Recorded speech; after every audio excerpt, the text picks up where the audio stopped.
आउनुभएको थियो, अहिले उहाँ एसपी हुनुहुन्छ र उहाँ पनि गीत लेखनमा अत्यन्तै उहाँ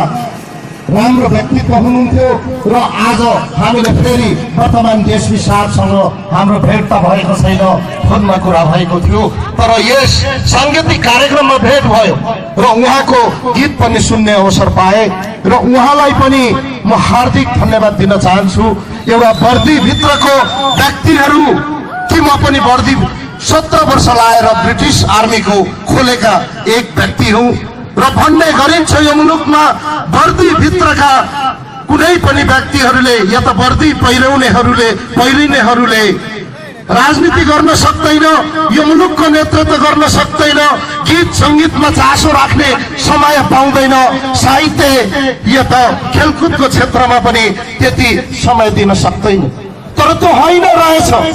कि म जस्तो व्यक्ति पनि आज खोटाङमा आएर राजनीति गर्ने क्रम अगाडि बढिराखेको छु। खोटाङले तमाम खोटाङवासीहरूले माया गर्नुभएको छ, त्यसैले म खोटाङमा मेरो बाँकी जीवन तपाईहरुकै सेवा, तपाईहरुकै भविष्य निर्माणको निम्ति, विकास र परिवर्तनको निम्ति लड्नेछु भन्ने एउटा हिम्मत कसेर आज तपाईहरुको माझमा उभिएको छु र यो म प्रतिबद्धता जाहेर पनि गर्न चाहन्छु। त्यसरी नै हाम्रो प्रहरी प्रमुखज्यू पनि आज सङ्गीतको एउटा स्वरको धनी व्यक्तित्वले मनोरञ्जन गराएर गइसक्नु भएको छ कि यो प्रमाणित हो। र यसो मैले भन्दै गर्दा कि म धेरै समय लिन चाहन्न कि म एउटा राजनीतिक कर्मी भएको हुनाले र अहिले वर्तमान परिप्रेक्ष्यमा नेपाली कांग्रेस पार्टी यो मुलुकको पहिलो पार्टी भएकोले र वर्तमान अवस्थामा सरकारमा पनि भएको हुनाले तमाम युवा साथीहरूले बुझ्न पर्छ कि वास्तव वर्तमान परिप्रेक्ष्यमा मुलुक कसरी गइराखेको छ, वर्तमान समयमा हिजो जारी भएको संविधान के भइराखेको छ र मुलुक कतातिर जाँदैछ भन्ने सन्दर्भमा पनि बुझ्नुपर्छ कि तपाई यहाँ हेर्दै गर्दाखेरि सबै युवा युवती अथवा युवा साथीहरू हुनुहुन्छ, भाइ बहिनीहरू हुनुहुन्छ कि तपाईहरू हरेक राजनीतिक पार्टीको भविष्य मात्र होइन, हरेक राजनीतिक पार्टीको एउटा विस्तार गर्न र भविष्य निर्माण गर्न पनि मात्र प्रयोगमा आउनुहुन्न, यो मुलुकलाई परिवर्तनको सङ्घारमा टेकाउन पनि तपाईहरुको अहम भूमिका हुन सक्दछ कि हाम्रो मुलुकको युवाहरूले कतार जस्तो मुलुकलाई बनाएको छ, मलेसिया जस्तो मुलुकलाई बनाएको छ, दुबई जस्तो मुलुकलाई बनाएको छ कि हाम्रो मुलुकको युवाहरूको एउटा परिश्रम, एउटा पाखुराको बलले त्यो मुलुकहरूलाई अत्यन्त विकासको परिवर्तनको सङ्घारमा टेकाएको छ। त्यसैले यो मुलुक परिवर्तनको सङ्घारमा टेकाउन पनि तपाई तमाम युवाहरू आफ्नो कला र सिपलाई खर्च नहोस्। आज जसरी हाम्रो कलाकार साथीहरू राष्ट्रिय स्तरको यो बारापोखरी खोटाङको एउटा तीर्थस्थलको प्राङ्गणमा आउनु भएको छ कि उहाँहरूको प्रतिभालाई प्रस्तुत गर्न तपाईहरू पनि हरेक मुलुकको कुना कन्दरमा आफ्नो प्रतिभाहरूलाई प्रस्तुत गर्न पुग्नुहोस् भन्ने म शुभकामना दिन चाहन्छु। तिनै सन्दर्भमा हाम्रो तर्फबाट अथवा मेरो तर्फबाट सहयोग गर्न पर्यो भने पनि म कुनै कन्जुसाइ गर्दिन, यो पनि प्रतिबद्धता जाहेर गर्न चाहन्छु। र मैले भन्दै गरेको कुरा वर्तमान अवस्थामा संविधान कार्यान्वयन गराउने कुरामा जारी भइसकेको संविधानलाई नेपाली कांग्रेस पार्टी अत्यन्तै संवेदनशील छ कि यो मुलुकको पहिलो पार्टी भएकोले यो मुलुकमा हरेक ऐतिहासिक कालखण्डको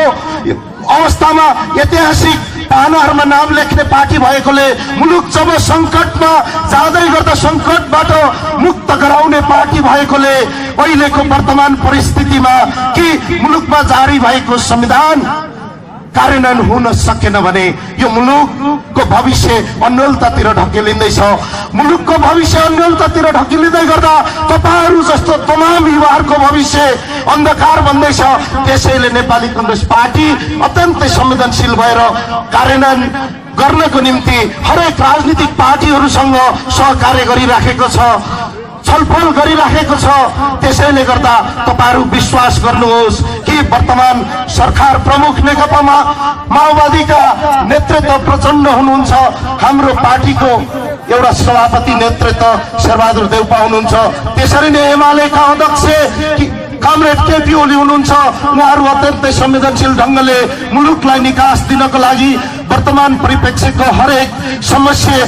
हरेक जटिलतालाई समाधान गर्नको निम्ति उहाँहरू अघि नै मैले भनिसके संवेदनशील ढंगबाट छलफल गरिराख्नु भएको छ र केही समयभित्रै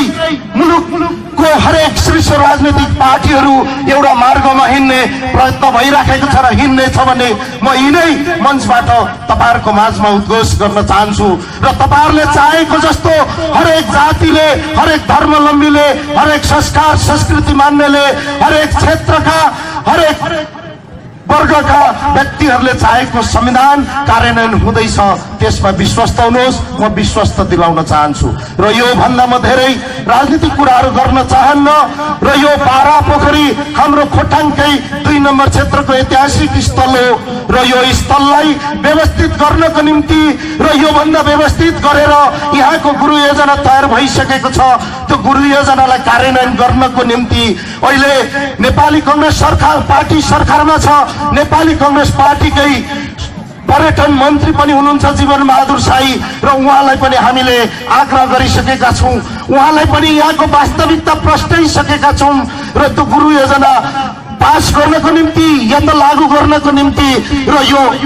बारा पोखरी देवस्थललाई तीर्थस्थललाई व्यवस्थित गर्नको निम्ति हामी खोटाङ कांग्रेसले अत्यन्तै संवेदनशील भएर प्रयत्न गरिराखेको पनि म यहाँहरुको माझमा पस्कन्न चाहन्छु र यहाँहरुको माझमा राख्न चाहन्छु र यहाँहरुलाई बुझाउन चाहन्छु त्यसैले गर्दा निकट भविष्यमै यो बारा पोखरीको लागि हामीले केही गर्न सक्छौं नेपाली कांग्रेस पार्टीले मात्रै गरेको छैन नेकपा एमाले नेकपा माओवादी संघीय समाजवादीदेखि खोटाङमा रहेका हरेक क्रियाशील दलहरूले यो बारा पोखरीको निम्ति धेरै संवेदनशील भएर हामी छलफल गरेर कसरी यसलाई अत्यन्तै पर्यटकहरू भित्राउने स्थल बनाउने र यो भन्दा व्यवस्थित ढंगले हाम्रो 4 भाइ ऊर्जाशील भाइहरूले गरेको कार्यक्रम फेरि सहज र सुविधामूलक ढंगबाट गर्न सकिन्छ भन्ने र सुविधा दिन सकिन्छ भन्ने हिसाबले हामी यसलाई व्यवस्थित गर्न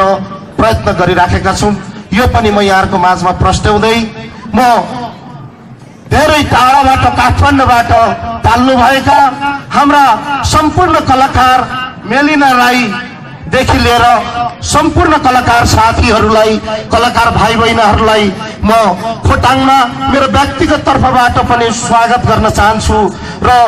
प्रतिभा पस्केर गइसक्नु भएकोहरूलाई म धेरै धेरै धन्यवाद दिन चाहन्छु तपाईहरुको प्रतिभा अझै फलोस् फुलोस् धेरै अगाडि बढोस् र